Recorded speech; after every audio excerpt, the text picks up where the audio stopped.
अस्सलाम वालेकुम सब दोस्त, कैसे हैं? खैरियत से ठीक ठाक हैं? उम्मीद करते हैं खैरियत से होंगे। मैं आदिल घुमन दोबारा आपकी खिदमत में हाज़िर हूँ जी। तो जैसे कि आप लोग जानते हैं कि आज हमारी स्टोरी का है 8वां पार्ट। तो पहले 7 पार्ट अपलोड किए थे जिसके अंदर बताया था कि हम तुर्की के अंदर कैसे पहुँचे, ईरान के अंदर हमने क्या क्या डिफ़िकल्टीज़ फेस की और क्या क्या परेशानियाँ हमें बनी ईरान के अंदर, वो सारी डिटेल के साथ आप लोगों को बताई थी। तो अगर किसी दोस्त ने वो पार्ट नहीं देखे तो वो काइंडली पहले वो पार्ट देख लें, क्योंकि वो नहीं देखेंगे तो फिर आपको इस वीडियो की समझ नहीं आ सकेगी। तो जैसे कि उन आपको पहले बताया हुआ है कि वो सारे पार्ट्स जितने भी हैं 7 पार्ट्स हैं, उनके लिंक जो है वो डिस्क्रिप्शन के अंदर मौजूद हैं। फर्स्ट का, सेकंड का, थर्ड का, फोर्थ का, फिफ्थ का, सिक्स्थ का, सेवन्थ का, सारे पार्ट जो हैं डिस्क्रिप्शन में मौजूद हैं और उनको आप देख लें। उसके बाद ये वीडियो देखें और वीडियो को लाइक करना ना भूलें, सब्सक्राइब करना ना भूलें चैनल को, और इंस्टाग्राम पे फॉलो करें, फेसबुक पेज पे फॉलो करें। और चलते हैं अपनी वीडियो की तरफ। तो जैसे ही हम पहुँचे जी एजेंट की सेफ पे, तो मैंने आपको बताया कि मुझे मेरा बंदा लेने के लिए आ गया और वो आया तो कहता है चले चलें अपने घर। तो मैं उसके साथ चला गया उसके घर। वहाँ पे जब पहुँचे तो खाना शाना खाया। खाना शाना खाने के बाद तो उसने बोला कि घर से पैसे नहीं मंगवाने। मैंने किस लिए पैसे चाहिए? तो हमारे तो था ज़हन में ये कि 2-4 दिन काम करेंगे तो पैसे 4 आ जाएंगे। लेकिन जैसे ही हम लोग सोचते हैं ना कि बाहर चले जाएंगे और साथ ही काम लग जाएंगे और 4 पैसे इकट्ठे कर लेंगे और सारा निज़ाम ठीक हो जाएगा, ऐसा कुछ भी नहीं होता। उसने बोला कि पैसे मंगवाएं, पैसे मंगवा के आप कपड़े शपड़े नहीं लेने, कोई मतलब और सामान नहीं लेना, और बैठने उठने के लिए कोई चीज़ कोई यहाँ पास जेब के अंदर पैसे नहीं चाहिए। मैंने कहा ये तो बात ठीक है, तुम ठीक कर रहे हो। तो उसने जो है मेरी घर बात करवाई। मैंने 25,000 रुपया जो है वो घर से मंगवाया। उस वक्त ग़ालिबन 25,000 रुपये का 1,000 लीरा बना था। तो 1,000 लीरे में से 200 उसने रखा और 800 लीरा उसने मुझे दे दिया। तो जब 800 लीरा उसने मुझे दिया तो उसने कहा चलो जी चलें शॉपिंग करना है। तो चलते हैं। गए, पैंट शर्ट 2 पैंटें शर्टें ली और 2, मुझे तो इतना पता ही नहीं था, मैं नया आया था तो थोड़ा सा सामान लिया और वो पैसे हमारे ख़त्म हो गए। उसके बाद फिर पैसे पास कोई नहीं। तो बस वहाँ पे ये ऐसे ही होता है। तो बस हर बंदा आपको यही बोलेगा कि पैसे मंगवाएं घर से, पैसे मंगवाएं घर से। आपकी मजबूरी अपने मंगवाने हैं, घर का किराया देना है, अपने खाने पीने के पैसे देने हैं, खुद अपने अखराजात करने हैं, उनके पैसे आपने देने हैं। तो वो तो आपने मंगवाने हैं। तो इसलिए मेरे भाई ये चीज़ें देखा करें कि अगर किसी के पास पीछे सोर्सेज हैं, पैसे मंगवा सकते हैं तो वेल एंड गुड। अगर नहीं मंगवा सकते तो फिर आप तो ये पंगा ले ही ना। मैं मेरे से दोस्त देखे हैं कि वो कहते हैं हमारे हमें बुरी मान रहे और हमने निकलना है और हम निकल जाएंगे और पीछे से पैसे पे देंगे। मेरे साथ खुद इस तरह का एक्सपीरियंस है मेरा ज़ाती। तो ये है कि जब वो पैसे हमारे ख़त्म हो गए तो उसने बोला जी मैं अपनी जगह, वो जिस जगह काम करता था, उसने बोला मैं अपनी जगह तुम्हें काम लगवा दूंगा। वो ना लाख बनते थे फैक्ट्री में ना, डोर लाख, जो लोहे के लाख होते हैं। उसने कहा मैं अपनी जगह तुम्हें काम पे लगवा दूंगा उस फैक्ट्री के अंदर। तो खैर मैंने कहा ठीक है। वो कहता 1400-1500 तनख्वाह है वहाँ पे, तो चलो गुजारा मज़ारा हो जाएगा। तो 2 दिन गुजर गए, हफ्ता गुजर गया, 2 हफ्ते गुजर गए, कोई काम नहीं, कोई कुछ नहीं, कोई बात नहीं, कोई चीज़ नहीं। ना काम पे लगवाया, ना उसके बाद उसने बात की काम पे लगने की या लगवाने की। तो मैंने इतने मेरा अब्बास से कांटेक्ट हुआ। अब्बास जो मैंने आपको बताया जो दोस्त था मेरा, वो एजेंट की सेफ पे बैठा था। उसने कहा यहाँ पे आ जाओ। तो मैं उसको छोड़ छाड़ के मैं अब्बास के पास आ गया वहाँ पे वापस, उसी घर में जहाँ पे जिनके एजेंट की सेफ में। तो वहाँ पे क्योंकि उसने तो गेम करनी थी, आगे निकलना था, मैंने नहीं थी करनी, मैंने तुर्की में रहना था। तो जब वहाँ पे पहुँचे तो वहाँ पे उससे जो सेफ़ का इंचार्ज था पाकिस्तानी, उसको बोला काम पे लगवा दो। तो उसने कहा जी 300 लीरा लगेगा, काम पे लगवा देंगे। असल में ये लोग काम कर, जैसे कि मैंने अभी 6 महीने साल एक जगह काम किया, वहाँ पे मुझे जानते हैं बंदे, तो काम लगवाने के पैसे लेते हैं। इन्होंने कहा जी नहीं, वहाँ पे जो बंदा काम करता है वो तुर्का है, वो पैसे मांग रहा है, आपको काम पे लगवा देगा पैसे लेके। तो वैसे तो काम नहीं मिलेगा, वैसे कैसे रहेंगे, आपका सर्वाइवल सिर्फ मुश्किल हो जाएगा। तो मेरे पास चूँकि पैसे घर से मंगवाए थे जो, वो तो ख़त्म हो गए, तो मैं तो पैसे दे नहीं था सकता उसको। तो जैसे फिर हर 2 दिन 3 दिन 4 दिन गुजरे तो मैंने उसकी फिर रिक्वेस्ट की। मैंने कहा यार काम का कुछ कर दो, जैसी पहली सैलरी मिलेगी मैं तुम्हें पैसे दे दूँगा। उसने कहा नहीं जी नहीं, ऐसे नहीं हो सकता। ज़ाहिर बात है उसने वो पैसे लेके भी खाने ही होंगे, मैंने उसका क्या कर लेना था वहाँ पे। तो खैर 2-3 दिन और गुजरे, अब्बास गेम पे निकल गया, मैं वहाँ पे अकेला रह गया। तो वो खैर मैं रात को ना बाहर निकला एक रात, तो वहाँ पे मेरी साथ ही दुकान थी, तुर्के की दुकान थी। इससे वो गली निकल के बाहर, उसके पास एक पाकिस्तानी लड़का काम करता था। तो जैसे ही पाकिस्तानी लड़के से बात हुई, अली नाम था उसका, मैंने उससे बोला, मैंने कहा यार ऐसे काम चाहिए। तो उसने कहा जी सामने घर है, फ्लैट है, उसके अंदर लड़के रहते हैं कोई 10-15, तो आप उनसे बात करें, वो काम शाम करते हैं, तो वो हो सकता है आपको काम लगवा दें। नदीम नाम था लड़के का जो सामने फ़्लैट में रहता था। तो वहाँ पे फ्लैट में मैं गया तो उस लड़के को मिला, नदीम को। उसको मैंने बोला, मैंने कहा यार ऐसे ऐसे मुझे अली ने भेजा है और मुझे काम चाहिए। उसने कहा ठीक है, कोई मसला नहीं, कल आप हमारे साथ चलें, हम उससे पूछेंगे, जगह हुई तो आपको रख लेगा। उसने कोई पैसों की डिमांड नहीं की जी। उसने कहा हम आपको ले जाएंगे साथ फैक्ट्री। बड़ा खुश मैं, फैक्ट्री मतलब काम मिल गया। तो अगले दिन मैं सुबह सुबह उठा, उसके साथ नदीम के घर गया, नदीम के साथ काम पे चले गए। तो वहाँ मुस्तफ़ा नाम था उसका, वो तुर्क था। तो वो कहता है जी ज़्यादा साल उसने कोई बात नहीं की, काम पे रखना है नहीं रखना। उसने मुझे देख के ना, उसने कहा इस बंदे को वो डब्बे पैक करने पे लगा दो। वो शूज़ वहाँ पे बनते थे, आयाकाबी कहते हैं शूज़ को ना तुर्किश ज़बान में। तो वो शूज़ जो है बनाने की फैक्ट्री थी। तो वो शूज़ के डब्बे, शूज़ पेयर बाय पेयर जो है एक डब्बे में 42 नंबर का, 41 नंबर का, 44 नंबर का, वो ऐसे छः जोड़े रख के ना, तो उसको पैक करके तो डब्बा साइड पे रखना होता था। तो ऐसे ही करके ना दूसरे तीसरे दिन उसने मुझे बताया कि ऐसे ऐसे तुम्हारा काम लग गया है, तो तुम्हारी सैलरी जो है वो 1000 लीरा होगी, 1000 लीरा उसने सैलरी बताई। तो वो जो है आप अपना क्या कहते हैं रेस्ट करें, घर जाएं, और आपका काम अब रेगुलर हो गया। मैंने कहा ठीक है। तो ऐसे ही वक्त गुजरता गया।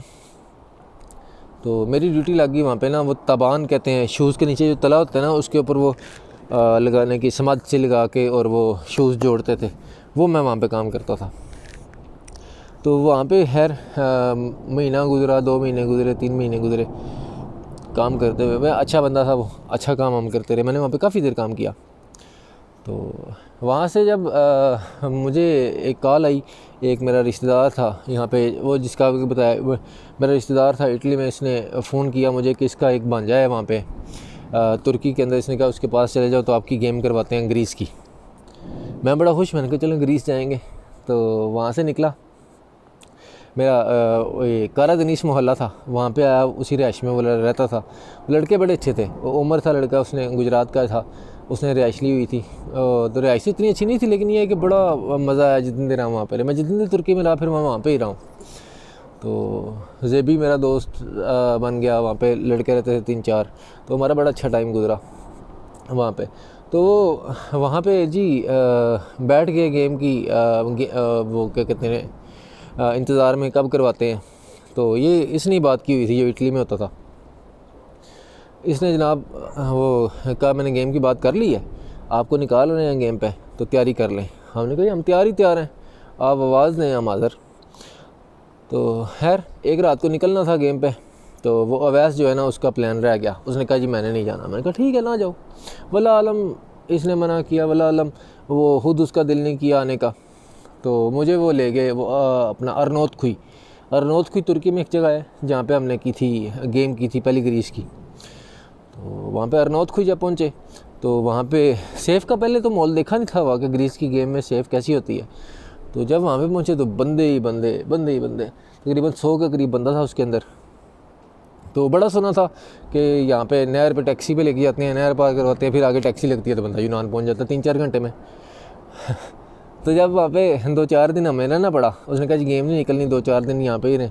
उसी सेफ़ हाउस के अंदर उन्होंने सेफ़ लगाई हुई थी बंदों को, यानी कि उनसे पैसे मांग रहे थे, डबल पैसे मांग रहे थे कि हम पेमेंट पाकिस्तान लगवाएं तो हम आपको छोड़ेंगे। ऐसे एजेंट लोग रख लेते हैं, हम वहाँ पे कुछ भी नहीं कर सकते। तो वो जो अल्लाह आपका भला करे, वहाँ पे इन्होंने क्या कहते हैं कुछ बंदों को सेफ़ लगाई हुई थी। हम डर रहे थे उनकी तरफ देख के। उसने कहा जी आज शाम को आपको लेके जाना है, गेम निकलनी है आज शाम को, तो तैयार हो जाएं। हम बड़े खुश, बैग शैग पहने सारे। वो एक आई बस सी, छोटी मिनी बस होती है, वो मिनी बस के अंदर उन्होंने सबको लोड किया, वैसे ही जैसे तुर्की में ना हम तोगो से इस्तांबुल आए थे, वैसे ही बस के अंदर खड़े होकर ना हमें ये नहर पे ले गए।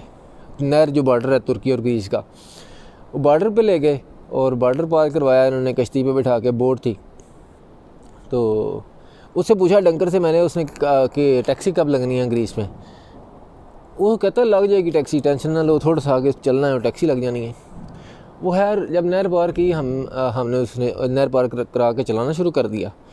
और चलाना क्या शुरू किया, वो सारी रात ही चलाता रहा हमें सुबह तक। सुबह तक चला चला के फिर आगे नाला आ गया ग्रीस की तरफ, वो नाला उसने बोट से पार करवाया, बोट हम उठा के लेके आ रहे थे साथ। वो नाला पार करवाता गया तो फिर आगे से उसने आगे पटरियाँ आ गई। वो लक्संद्रा एक गांव है, अलेक्जेंद्रा, लक्संद्रा उसको कहते हैं। तो उस गांव के अंदर एक पटरी होती है, पटरी के ऊपर जिन डंकी जिस भाई ने लगाई हुई है उसको पता होगा। तो वो पटरी के ऊपर चल के ना वो पटरी जो है ना सीधा जाती है अलेक्जेंद्रा गाँव के अंदर। तो उस पटरी पे चल के ना वो कहता है लक्संद्रा आपको बस पे बिठाना है, और बस फिर आपको ले जाएगी सलोनिकी। हमने कहा ये तो काम ही बड़ा ख़राब है यार, हमें तो टैक्सी की बात की हुई है, 1700 यूरो की बात की हुई है। कहता नहीं ये गेम पैदल की है, आपको हम पैदल लेके जाएंगे। मैं ले जी मर गए, पैदल जाना है सारा वो ग्रीस। तो खैर अब कर भी क्या सकते थे। वो पटरी पे चल चल के बुरा हाल, पत्थर थे, शूज़ ख़राब हो गए, पत्थर पाँव में चुभ रहे थे। तो खैर हम तकरीबन 3 एक दिन में हम पहुंच गए अलेक्जेंद्रा। एक जगह पे उसने बिठाया, उसने कहा यहाँ पे अपने कपड़े शपड़े चेंज कर लें। कपड़े शपड़े चेंज किए तो वो 5-5 बंदे करके ना, वो ऐसे था जी, वो क्या कहते हैं, एक झाड़ियों में बिठाया हुआ था उन्होंने। झाड़ियों से निकल के ऊपर चढ़ के ट्रेन स्टेशन पे, वहाँ पे दौड़ लगा के तो साइड पे एक जगह पे फिर दोबारा से बिठा दिया उसने। तो वहाँ से उसने कहा जी यहाँ से टिकट करवाएंगे, तो अगर फर्स्ट ऑफ ऑल ट्रेन की टिकट करवाने की कोशिश करेंगे, अगर वो ना हुई तो आपको बस से भेजेंगे। तो ठीक है, ट्रेन की टिकट उन्होंने करवाने की कोशिश की तो वो ना हो सकी जैसे कि उन्होंने हमें बताया। तो उसने कहा 5-5, 6-6 बंदे करके ना हम आपको बिठाएंगे बसों पे और वो आपको सलोनिकी ले जाएंगी। सलोनिकी जो है वो ग्रीस का सेफ़ जोन है, जैसे मैंने आपको बताया पहले, आफा साहब बताते रहते हैं। तो वो जब हमें उसने वहाँ पे बस के अंदर, वो अलेक्जेंद्रा में ना एक बीच था, साइड के ऊपर बीच, समंदर है, बड़ा खूबसूरत मंजर है। वो बीच के ऊपर उसने बिठा दिया हमें। उसका बंदा आ गया एक एजेंट का जी, उसने कहा वो सिगरेट पकड़े हुए हाथ के अंदर, बड़ा अजीब किस्म का। तो ऐसे करके वो किधे बंदे हो तुसी, कित्थे जाना जे, कित्थों आए हो, किमें आए हो, वो सारा तुहानू हमने कल सड़ना है सलोनिकी, तुहानू पता ही नहीं लगना, तुसी मतलब इंज झट च पहुँच जाना। मैं अच्छा, वो भाई दिल में खुशी थी कि यार पहुंच गए हैं, चलो अब किसी पास से लग ही जाएंगे। तो खैर वो 5 लड़के लेके गया हमारे साथ से उठा के, बस के अंदर उसने बिठाए। तो वो कुछ देर बाद उसने उनकी खबर उन्होंने हमें दी कि पहुंच गए हैं। खैर उनसे बाद में हमारा रब्ता भी हुआ कि वो पहुंच गए थे वाकई। तो दोपहर का टाइम हुआ तो हमारी बारी आई, हमें उसने उठाया वहाँ से बस स्टेशन पर ले गया अलेक्जेंद्रा में। वो बस स्टेशन पे उसने खड़ा किया, उसने टिकटें लेके दी, एक एक टिकट लेके दी, सबको हाथ में पकड़ाई। उसने कहा इकट्ठे नहीं खड़े होना यहाँ पे, क्योंकि यहाँ से पकड़ने रिपोर्ट कर देते हैं। पाकिस्तानी वहाँ पे रहते हैं, लेकिन वो जिनके पास पेपर हैं वो वहाँ पे काम करते हैं, जिनके पास कोई डॉक्यूमेंट्स हैं, वाइट कार्ड ग्रीस के अंदर होता है जिसके पास वो है, वो काम करते हैं, वो रहते हैं। लेकिन उन्होंने कहा जी आपको यहाँ पर खड़े होने की इजाज़त नहीं, इकट्ठे नहीं खड़े होना, चेकिंग हो जाती है। हमने कहा ठीक है। वो एक एक टिकट उसने दी, उसने कहा फासले पर खड़े हो जाएँ बस स्टेशन के ऊपर। हम बस स्टॉप के ऊपर खड़े थे, तो कुछ ही देर में बस आ गई। तो बस की तरह, बस जब आती है ना तो बस की लाइन लगती है, एक लाइन के अंदर हम खड़े थे। तो ये मेरे आगे ग्रीस के बंदे थे, 2-3 उसके आगे चाचा था, ऐसे ऐसे करके ना वक्फे से हम लगे हुए थे। तो बस के अंदर पहले तो 2 लड़के बस के अंदर चले गए पाकिस्तानी, तो मैं पीछे था, मैं और चाचा। पुलिस आ गई, मोटरसाइकिल ना 4-5 आके ना लाइन के पास खड़े हो गए, उन्होंने चेकिंग करनी शुरू कर दी। उसने मेरे पास आया, उसने कहा डॉक्यूमेंट्स, मैंने कहा आई हैव नो डॉक्यूमेंट्स। उसने कहा साइड पे हो जाओ। साइड पे करके वो बस स्टेशन के अंदर ले गए। वहाँ पे जाकर उन्होंने चेकिंग की सारी। तो चेकिंग करके उन्होंने कहा जी आपको तो हम डिपोर्ट करेंगे वापस तुर्की। बड़े परेशान यार, इतने दिन चल चल के अब क्या बनेगा। तो वो बस आ गई, बस के अंदर उन्होंने हमें बिठाया, बस के अंदर बिठा के पीछे उन्होंने कश्ती रखी, तो नहर पे ले गए। नहर पे लेके जब जाते हैं ना जी, नहर पे लेके जाके तो उन्होंने छोटे छोटे मारे, तो छोटे मार के तो उन्होंने हाँ कश्ती रेडी की। उनके पास मोटर बोट होती है, मोटर बोट में बैठाया सबको और नहर पार करवा दी। नहर पार करवा के दूसरी तरफ छोड़ दिया। अच्छा, नहर जब गेम पे निकलते हैं ना, तो जो आपका एजेंट होता है ना, वो कहता है वापसी अगर रिपोर्ट करें ना, अल्लाह ना करे, तो एजेंट को आपने नहीं छोड़ना, उसे डंकर को। डंकर आपको ना इस्तांबुल लेके आएगा, वहाँ से टैक्सी करवा के टैक्सी में बिठा के लेके आएगा। अगर टैक्सी में बैठ के ना आए तो वहाँ पे फ़ौज पकड़ ली थी तुर्की की, तो तुर्की वाले कैंप में ले जाते हैं। कैंप इतने गंदे हैं कि आप सोच नहीं सकते, और वहाँ से वो डिपोर्ट कर देते हैं पाकिस्तान। खैर वो डंकर तो हमें नज़र ना आया नहर पार करते, वो चला गया कहीं टैक्सी टूक्सी करवा के। हम वहाँ पे खजल होते रहे, हमें वहाँ फ़ौज ने पकड़ लिया, चौकी में ले गए, नहर के ऊपर चौकी थी, तो वहाँ पे लेके जाके उन्होंने हमारे फिंगरप्रिंट लिए, हमारे नाम लिखे, 2-4 दिन वहाँ पे हमें रखा। तो 4 दिन हमें वो छोटी सी वो इकमिक देते थे, वो ब्रेड सी आधी ब्रेड देते थे और एक लोबिया का डब्बा देते थे, दिन में 2 मरतबा 2 टाइम सिर्फ। तो वो 2-4 दिन हम वही खाते रहे। तो उसके बाद उसने कहा जी आपको लेके जा रहे हैं इस्तांबुल वापस। उसके बाद वो इतरना कैंप पे है कि इधरने उसको कहते हैं, सिटी है इस तुर्की का इधरने। तो वहाँ पे लेके जाते हैं, वहाँ पे एक कैंप है, वहाँ पे जाके दोबारा से फिंगर लेते हैं और वहाँ पे फिर वो 50-50 लीरे किराया लेते हैं इस्तांबुल छोड़ने का। बसों का किराया लेते हैं 50-50 लीरे, 60-60 लीरे। तो वो कहते हैं इस्तांबुल छोड़ देते हैं। फिर 10-10 यूरो लेते हैं, जो यूरो दे उससे 10 यूरो, जो लीरे दे उससे 50-60 लीरे। तो ऐसे करके जनाब वो उसको 50 लीरे दिए और बस के अंदर बैठे और वो सीधा उसने इस्तांबुल ऑटो घर उतार दिए, जहाँ पे बसों का अड्डा होता है वहाँ पे उतार दिया। वहाँ से फिर हम रिड़ते खिड़ते अपने घर आ गए वापस। आके जनाब हालत ही बिगड़ी हुई। वो टी शर्ट होती है इतनी पहनी हुई, वो ऊपर से रंग और था तो नीचे से रंग और था, वो काला हो गया हुआ सारा, मतलब जितना ही शर्ट से बाहर था ना, मुँह सारा, गर्दन ब्लैक, कलर ही चेंज। तो खैर कुछ दिन रेस्ट किया घर, तो पैसे पूछे तो पास बिल्कुल भी कोई नहीं, सारा कुछ लग लुग गया। तो काम की तलाश में निकल पड़े, ये काम कोई मिल जाए। खैर काम कहाँ से मिले, काम फिर वही डर था कि यहाँ पे बंदे पैसे मांगेंगे काम पे लगवाने के, तो पैसे मांगेंगे तो वो हम कहाँ से देंगे, पीछे से मंगवाएंगे। तो जैसे वहाँ से मेरी रिहायशी ने लड़के काम करते थे, हमारी कुछ ही दूर फैक्ट्री है, वो कपड़ा वहाँ पे टी शर्ट्स बनती थी, मतलब कि वहाँ पे काम था। टी शर्ट एक मशीन बाजू लगा रही है, दूसरी मशीन दूसरा बाजू लगा रही है, और हर मशीन के पास लड़का खड़ा है जिसने वो शर्ट पिछली मशीन से उठा के ना अगली मशीन पे पास करनी है। तो ये काम था। तो वो जनाब वो उस फैक्ट्री के अंदर वो मुझे लेके गए, उसमें उसके मालिक से बात हुई, उसने कहा जी ठीक है आप कल से काम पे आ जाओ। वो काम पे जाना शुरू कर दिया। लेकिन मुझे बड़ी मुश्किल पेश आती थी कि जब मैं लैंग्वेज का मसला बनता था, ज़ुबान का। सबसे मेजर जिस कंट्री में आप रहे हैं आपको उसकी ज़ुबान आनी चाहिए। वह मैंने उसके बाद मतलब टिल लगा दिया, मतलब बड़ी कोशिश की ज़ुबान सीखने की, और मैं अच्छी ज़ुबान सीख गया। मैं मतलब with in a few months मैं सीखने लग पड़ा, मतलब समझने लग पड़ा था, बोलने लग पड़ा था। लेकिन बाद में तो बड़ी अच्छी हंसी ज़ुबान अल्हम्दुलिल्लाह बोलने लग पड़ा। तो खैर फैक्ट्री में काम मिल गया।